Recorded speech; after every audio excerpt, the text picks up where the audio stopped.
बिस्मिल्लाहिर्रहमानिर्रहीम। नाज़रीन, आज इंस्पायर बुक रिव्यू में मैं जावेद आमिर अली आपके साथ किताब the 5 people you meet in heaven के साथ हाज़िर हूँ। इस किताब के बारे में हम जो कुछ जानने की कोशिश करेंगे, साथ साथ उसके वो की मैसेजेस जो है वो भी हम इस रिव्यू के अंदर हम आपके साथ शेयर करेंगे।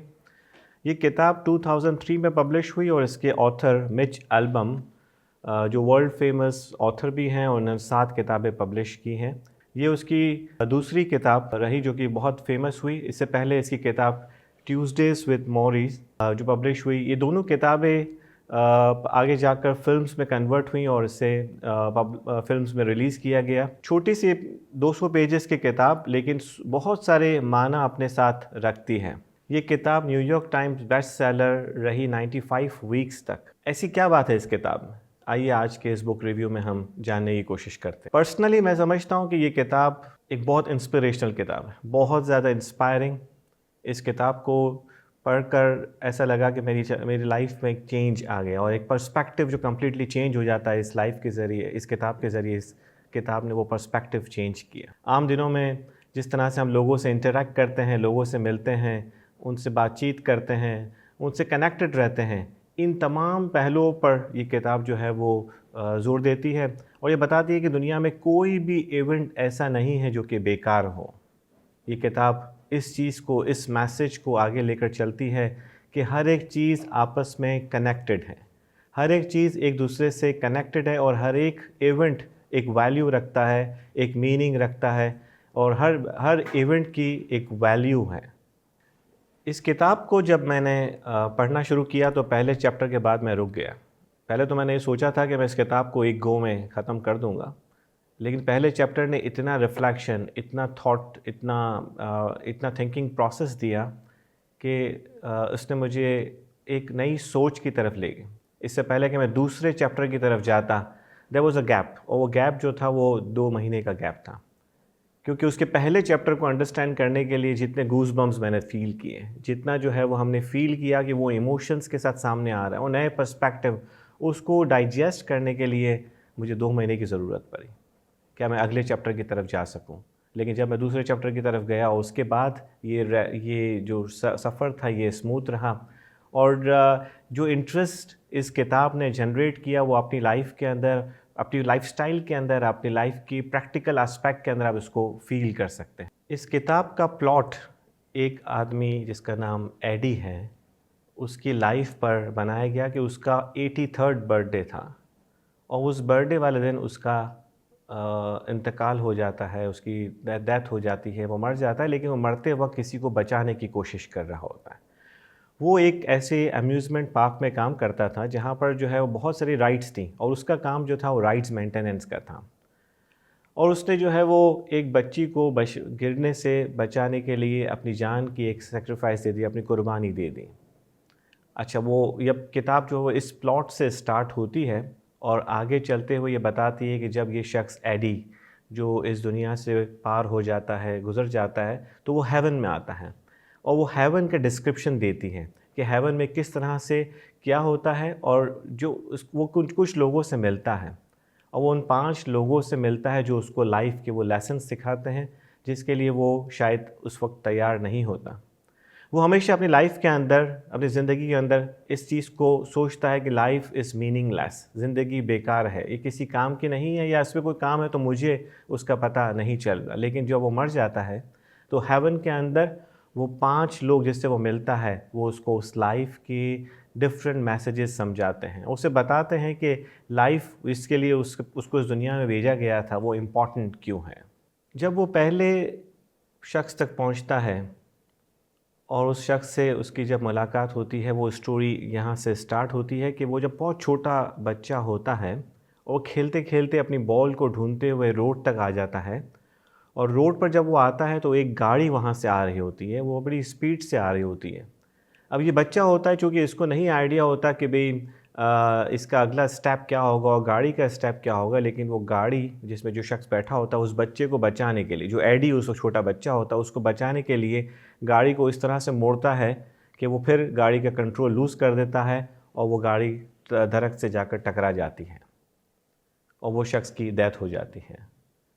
वो शख्स जो कार के एक्सीडेंट में मारा जाता है, ये वो पहला शख्स होता है जो कि एडी से हेवन के उस डोर पर मिलता है।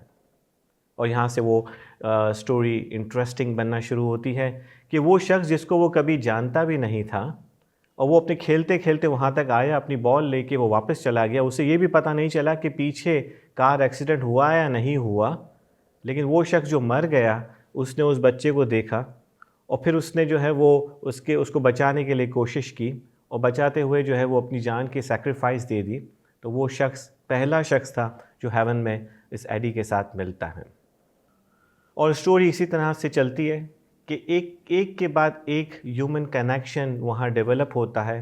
बाज़ औक़ात हम समझते हैं कि बहुत सारी चीज़ों को हम इग्नोर कर देते हैं, बहुत सारे लोगों को हम अपनी लाइफ में इग्नोर कर देते हैं, लेकिन वो माना रखते हैं, वो कहीं ना कहीं हमारे साथ कनेक्टेड हैं। इसी तरह से जिस तरह से एडी उस छोटा बच्चा था, वो उस शख्स को जानता नहीं था जो कार ड्राइव कर रहा था, लेकिन वो कहीं ना कहीं उसके साथ ह्यूमनली कनेक्टेड था।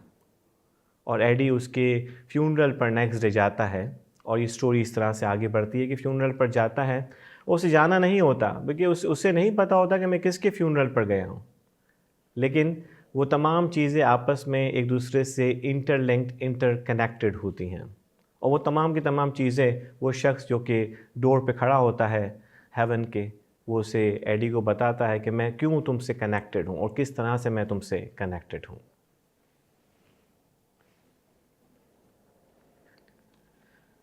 There are no random acts, that we all are connected, that you can no more separate one life from another than you can separate a breeze from the wind. और हर चीज़ आपस में एक दूसरे से connected है। और यही मेरे ख्याल से इस किताब का सबसे ज़्यादा इम्पॉर्टेंट पहलू है कि छोटी छोटी चीज़ें जो हम समझते हैं कि हमारे लिए शायद हम इसे इग्नोर कर सकते हैं, या छोटी छोटी चीज़ें ऐसी जो कि हमारे लिए माना नहीं रखती, वो आपस में इंटरकनेक्टेड है। और यही किताब का जो है सबसे इम्पॉर्टेंट पॉइंट है जो कि ये ऑथर हमारे साथ प्रेजेंट करना चाह रहा है इस स्टोरी के साथ। ह्यूमन कनेक्शन के इसी पॉइंट को आगे बढ़ाते हुए स्टोरी के अंदर जो है वो एडी अपनी वाइफ से मिलता है जो बहुत सालों पहले दुनिया से गुज़र चुकी होती है। और जब वो उस स्टोरी में उससे मिलता है तो उसे उस चीज़ का एहसास होता है कि वो कितनी इम्पॉर्टेंट शख्सियत थी जो कि इसकी स्पाउस या उसकी वाइफ थी, जो उसकी ज़िंदगी के अंदर एक इम्पॉर्टेंट रोल अदा करती थी। और वो जब उसकी वाइफ मर चुकी होती है तो वो उसके अफसोस के अंदर उसने जो है वो ज़िंदगी को जो है वो अच्छी तरीके से गुजारना छोड़ दिया होता है। लेकिन उसकी वाइफ हेवन के उस गेट पे उससे कहती है कि ज़िंदगी जो है वो इस चीज़ का नाम नहीं कि आप एक लव के लिए जिसे आपने खो दिया हो, आप उसके लिए बाकी तमाम चीज़ें छोड़ दें। क्योंकि लव इस दुनिया में इंसान लेकर तो आता है, लेकिन जाने वाला लव साथ लेके नहीं जाता। ये एक इम्पॉर्टेंट मैसेज वो देते हैं। वो ये कहते हैं कि लव यहीं रहता है, वो अपनी फॉर्म्स चेंज कर देता है और वो फॉर्म्स चेंज करता रहता है। उस लव के साथ कितना अच्छे तरीके से हम रह सकते हैं, ये एक इम्पॉर्टेंट मैसेज है जो कि ऑथर हमारे साथ यहाँ प्रेजेंट करना चाहता है। और ह्यूमन कनेक्शन को अगेन जो है वो उसने यहाँ पर इम्पोर्टेंस देने की कोशिश की है कि बाज़ औक़ात हम देखते हैं कि हमारी वाइफ, हमारे बच्चे, हमारी फैमिली हमारे लिए कितना बड़ा कंट्रीब्यूशन कर रहे होते हैं। क्या हमें उसको कैजुअल लेना चाहिए? क्या उसकी एक इम्पॉर्टेंस, उसको एक टाइम, उसको जो डिवोशन देना चाहिए, क्या वो हम दे पाते हैं? और ये वो ह्यूमन कनेक्टेडनेस के अंदर आ जाता है। हम सब जानते हैं कि ह्यूमन कनेक्टिविटी, एक दूसरे से कनेक्टेड रहना इतना ही इम्पॉर्टेंट है जितना एक खुशी को हासिल करना है। हार्वर्ड यूनिवर्सिटी की एक स्टडी जो हमारे सामने आई है वो कहती है कि दुनिया में सबसे ज़्यादा खुश वो लोग हैं कि जो कनेक्टेड हैं, जिनके पास अच्छे कनेक्शंस हैं, अच्छे रिलेशंस हैं और उन रिलेशंस के साथ वो अच्छे तरीके से रहते हैं। ये वो लोग हैं जो ज़िंदगी के आखिर तक खुश रह पाते हैं। और ये वही मैसेज है जो कि यहाँ पर ऑथर अपनी किताब के अंदर देना चाहता है। एक छोटी सी स्टोरी मैं आपके साथ शेयर करना चाहता हूँ। एक स्कूल के अंदर एग्ज़ाम होता है और एग्ज़ाम के अंदर जो है वो एक सवाल पूछता है और सवाल बिल्कुल डिफरेंट, यूनिक सवाल होता है। बच्चों ने उस सवाल को कभी देखा नहीं होता, वो सब परेशान हो जाते। सवाल ये होता है कि स्कूल में जो लेडी काम करती है, जो रोज़ आपके डेस्क को सफाई करती है, उसका नाम क्या है? बहुत सारे बच्चे, बल्कि 99% बच्चे ये नहीं जानते होते कि उसका नाम क्या है। तो वो बच्चे, तमाम के तमाम बच्चे टीचर के पास पहुंचते हैं और कहते हैं कि सर ये इररेलेवेंट क्वेश्चन था जो कि हमारे इस किताब एग्जामिनेशन के अंदर आया। तो टीचर ने कहा कि इररेलेवेंट क्यों था? तो उसने कहा कि इस शख्स को हम क्यों जानें, क्यों जानना, इसका नाम जानना हमारे लिए ज़रूरी है। तो कहता है कि अगर ज़िंदगी के अंदर यही लेसन हासिल नहीं किया कि हम जिन लोगों के साथ रह रहे हैं, जिन लोगों के बाद जो लोग हमारे लिए काम कर रहे हैं या जो लोग हमसे कनेक्टेड हैं, उसके बारे में हमने उसको इम्पोर्टेंस ही नहीं दी, तो हमने उस लाइफ को इम्पोर्टेंस नहीं दी। और हमें पता है कि ये सारे मैसेजेस किस तरह से हमारे ज़िंदगी के अंदर डिफरेंट सिनेरियो में हमारे सामने आ रहे होते हैं। बहुत सारे लोग हमारे पास आ रहे होते हैं, बहुत सारी चीज़ें हमारे सामने आ रही होती हैं, बहुत सारे इवेंट्स हो रहे होते हैं और समटाइम्स हम कहते हैं कि इसकी ज़रूरत क्या थी, ये मेरे साथ क्यों होता है, ये इवेंट किस लिए था, ये शख्स मेरी ज़िंदगी में क्यों। इन तमाम चीज़ों के सवालात को इस किताब के अंदर बड़े अच्छी तरीके से एक्सप्लेन किया गया है कि किस तरह से जो है वो हर एक चीज़ एक दूसरे से कनेक्टेड है और हर एक शख्स एक दूसरे से कनेक्टेड है और हर एक इवेंट एक दूसरे से कनेक्टेड है। इस किताब का एक और ज़बरदस्त message purpose and meaning of life है, जो कि ये किताब बहुत आसान लफ्ज़ों में हमें समझाती है। ह्यूमन कनेक्शन पहला पॉइंट और दूसरा point purpose and meaning of life. किस तरह से जो है वो हम इस दुनिया में एक मीनिंगफुल लाइफ गुजारें। और जब ये शख्स सेकंड स्टेज पर पहुंचता है तो इससे बहुत सारी चीज़ों के सवालात पूछे जाते हैं और उसे पर्पस ऑफ लाइफ समझ आता है, उसे मीनिंग ऑफ लाइफ समझ आती है। बाज़ औक़ात हम समझते हैं कि हमारे माँ बाप हमारे साथ गलत कर रहे हैं या हमारे जो है वो बच्चे हमारे साथ जो है वो अच्छा बिहेव नहीं कर रहे हैं, लेकिन ये तमाम चीज़ें आपस में इंटरलिंक्ड हैं। उन तमाम चीज़ों को रैशनली कैसे देखा जाए, उनके पीछे क्या रीज़न्स हैं, उसको कैसे देखा जाए, ये किताब उस पर फोकस करती है। इस किताब के अंदर दूसरी स्टोरी जहाँ पर वो शख्स मिलता है, वो शख्स उसका बाप होता है जो बहुत सालों पहले गुज़र चुका होता है। एडी जो कि उस वक्त जब इस स्टेज पर आता है और अपने बाप से मिलता है, जो उससे ये अपने बाप से बड़ा नाराज़ होता है क्योंकि उसके बाप ने उसके साथ अच्छा ज़िंदगी नहीं गुजारी होती, उसको बहुत अब्यूज़ किया होता है, उसकी बहुत सारी चीज़ों को नहीं सुना होता है। तो वो अपने अंदर जो है वो एक तरह से एक खौफ और नफ़रत लेकर जो है ज़िंदगी गुजारता है। तो ये किताब जो है वो बताती है कि भाई किस तरह से जो है वो हर इंसान अपने पर्पस और मीनिंग को डिफरेंट तरीके से ढूंढता है। बाज़ औक़ात पेरेंट्स के ऊपर भी फोकस किया जाता है कि किस तरह से पेरेंट अपनी लाइफ को गुजारते हैं, वो किस तरह से हेल्प करता है बच्चों को अपना पर्पस ढूंढने में, अपनी मीनिंग, अपनी लाइफ के अंदर एक मीनिंग को ढूंढने में। अगर पेरेंट्स अच्छी परवरिश न करें और वो वायलेंस का या अब्यूज़ का या इस तरह से बच्चों की परवरिश करें कि जहाँ पर बच्चे अपना मकसद ज़िंदगी का खो दें, तो ये कहता है कि उसमें पेरेंट्स का जो रोल होना चाहिए वो सही तरह से वो पेरेंट्स नहीं निभाते। दूसरा पॉइंट जो इसी purpose and meaning of life के साथ कनेक्टेड है और जिस पे वो ज़ोर देता है वो ये कि फ़ीलिंग्स की बड़ी वैल्यू है और आपकी लाइफ के अंदर अगर फीलिंग्स हैं तो उससे प्रॉपरली उसे एक्सप्रेस करना या उस पर फोकस करना चाहिए। उन फीलिंग्स को, उन इमोशंस को जो है वो आप बेकार ना समझें, उससे ज़ाया ना होने दें, उनको वैल्यू दें। और उन फीलिंग्स के पीछे रीज़न्स क्या हैं उनको, कभी अगर आपके पास गुस्से की फ़ीलिंग है या आपके पास खुशी की फ़ीलिंग है, इस फीलिंग्स की एक वैल्यू है।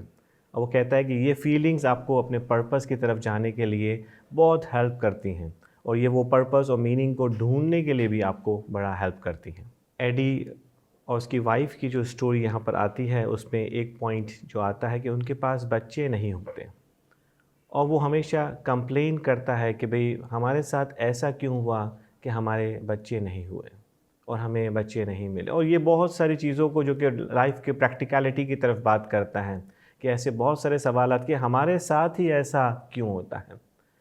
तो अगेन ये उस पर्पस की तरफ लेके जाता है कि बच्चे हों या ना हों, आपके साथ कुछ अच्छा हो रहा है या बुरा हो रहा है, हर चीज़ जो है वो एक पर्पस से कनेक्टेड है। और अगर आप पर्पस की तरफ फोकस रखेंगे तो ये तमाम चीज़ें हमें बहुत छोटा ऑब्स्टैकल नज़र आएगा लाइफ के अंदर कि बच्चे हैं या नहीं हैं या हमारे साथ ऐसा हुआ तो क्यों हुआ। ये तमाम चीज़ें जो है वो इसके पीछे कुछ रैशनल है, इसके पीछे कुछ मर्ज़ी है, इसके पीछे कुछ रीज़न्स हैं जो कि वो कहता है कि हमें उसको फाइंड आउट करने की और हमें नया पर्पस ढूंढने की और हमें उस पर्पस के अंदर आगे बढ़ने की जो है वो ये अपॉर्चुनिटी है जो कि हम अवेल कर सकते हैं अगर हम इसमें थिंकिंग प्रोसेस डालते हैं। तीसरा इम्पॉर्टेंट मैसेज जो इस किताब से निकलता है वो फॉरगिवनेस का है और इस किताब में ऑथर ये बताने की कोशिश करता है कि जितना टाइम हम अपने अंदर नफ़रत को लेके चलेंगे और नफ़रत के साथ हम अपनी ज़िंदगी एंड करते हैं अगर, उतना ही टाइम जो है वो नफ़रत हमें भी ख़त्म कर रही है, हमें भी किल कर रही है। वो उस नफ़रत को, उस हैट्रेड को जो है वो एक ब्लेड की तरह कहता है, एक कर्व ब्लेड है जो दूसरों को तो हर्ट कर रही है लेकिन साथ साथ वो हमें भी हर्ट कर रही है। और वो स्टोरी के अंदर कि वो बाप से अपनी बहुत नफ़रत कर रहा होता है, तो उसको मैसेज मिलता है उस स्टोरी के अंदर कि अगर तुम इस दुनिया को छोड़ते हो तो इससे पहले उन तमाम लोगों को माफ़ कर दो कि जिन्होंने तुमको हर्ट किया, जिसकी वजह से तुम्हें नुकसान पहुंचा। क्योंकि इस दुनिया के अंदर ये तमाम चीज़ें, इस दुनिया के अंदर जो कि जिसे नफ़रत और नुकसान पहुंचा सकती हैं, ये तमाम चीज़ें जो नफ़रत के ज़रिए और ख़राब हो सकती हैं, उसे इसी जगह पर फॉरगिवनेस के ज़रिए, माफ़ी के ज़रिए इसे सही किया जा सकता है। एक और लड़की जिसके साथ वो उस दरवाज़े पे, हेवन के दरवाज़े पे मिलता है, उसका नाम ताला होता है।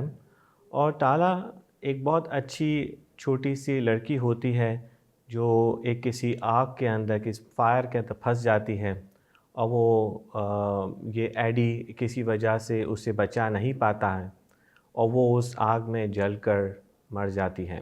वो लड़की उससे हेवन के अंदर मिलती है और अपने बर्न्स जो हैं वो उसे दिखाती हैं और कहती है कि देखो उस दिन मैं जो है वो, एडी उससे कहता है कि मैं माफ़ी मांगना चाहता हूँ और मैं कोशिश पूरी की लेकिन मैं उसको पूरा नहीं कर पाया, ये किस तरह से मैं उन बर्न्स को जो है वो दूर कर सकता हूँ। तो ताला कहती है कि इसकी ज़रूरत नहीं, तुमने अपना काम कर दिया। इसलिए क्योंकि ये बर्न्स को दूर करने के लिए तुम रियलाइज़ करते रहे हमेशा कि मुझे किसी की जान बचानी है, और आज उस छोटी सी बच्ची की जान बचाकर और ऐसे बहुत सारे छोटे छोटे बच्चों की जानें तुमने बचाना शुरू की, ताकि तुम इस चीज़ का जो कि तुमने मुझे नहीं बचा सकते थे, उसको जो है वो तुमने कंपनसेट करने की कोशिश की और उसके ज़रिए सारे के सारे मेरे बर्न्स धुल चुके हैं, वॉश हो गए हैं। और मैं तुमको मैसेज देना चाहती हूँ आज कि तुमने बहुत अच्छी ज़िंदगी के अंदर इसको अच्छे तरीके से रियलाइज़ किया और उसे आगे लेकर चले। आखिरी जो इम्पोर्टेंट मैसेज जो इस किताब के अंदर वो मिलता है वो सैक्रिफाइस का है।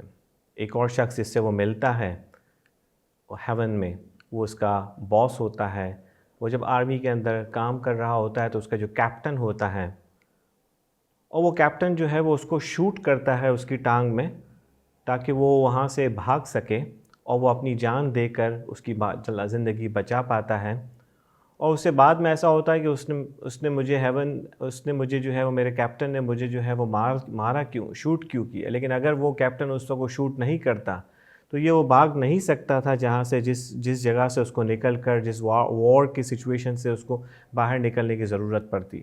एडी जो कि उस वक्त इस बात को नहीं समझ पाया, लेकिन हेवन के डोर पर जब उसका कैप्टन उसे मिलता है और वो कहता है कि तुमको बचाने के लिए मेरे पास यही तरीका था कि मैं तुम्हारी टांग पे शूट करूं ताकि तुम यहाँ से बचकर निकल सको, और मैंने अपनी ज़िंदगी की पूरी सेक्रीफाइस दे दी।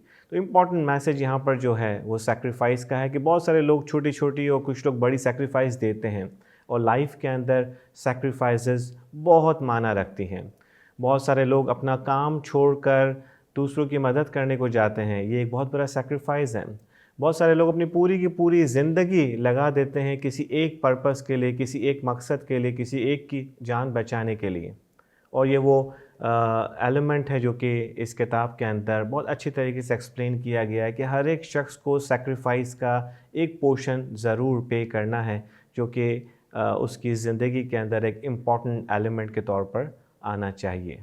नाजरीन, इस किताब के मैसेजेस अगर हम देखें और उन जो 5 लोगों से एडी जब मिलता है और वो 5 अलग अलग लेसन्स जो वो उससे लर्न करता है, अगर हम रिफ़्लेक्ट बैक करें तो क्या हमारा रिलीजन, हमारा मज़हब, हमारा फ़ेथ इसी को किसी न किसी तरीके से हमें कहीं न कहीं गाइड नहीं करता रहा? और जी हाँ, फ़ेथ ने हमें मल्टीपल स्टोरीज़ के ज़रिए, मल्टीपल मैसेजिंग के ज़रिए हमें बताने की कोशिश की कि ये वो कॉमन ह्यूमैनिटी का जो एलिमेंट है कि हम सब इंसान हैं और हम एक दूसरे से हम कनेक्टेड हैं। ये मैसेज इसको डिफरेंट तरीके से मज़हब ने हमें आगे पहुंचाने की कोशिश की।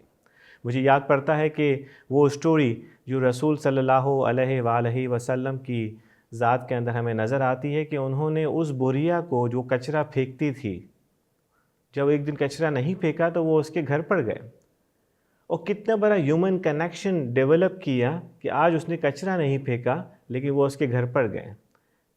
इंस्टीट्यूशन ऑफ ज़कात की अगर हम बात करें तो किस तरह से इस इंस्टीट्यूशन को डेवलप किया गया और किस तरह से वो कॉमन ह्यूमैनिटी के लिए काम आ सके।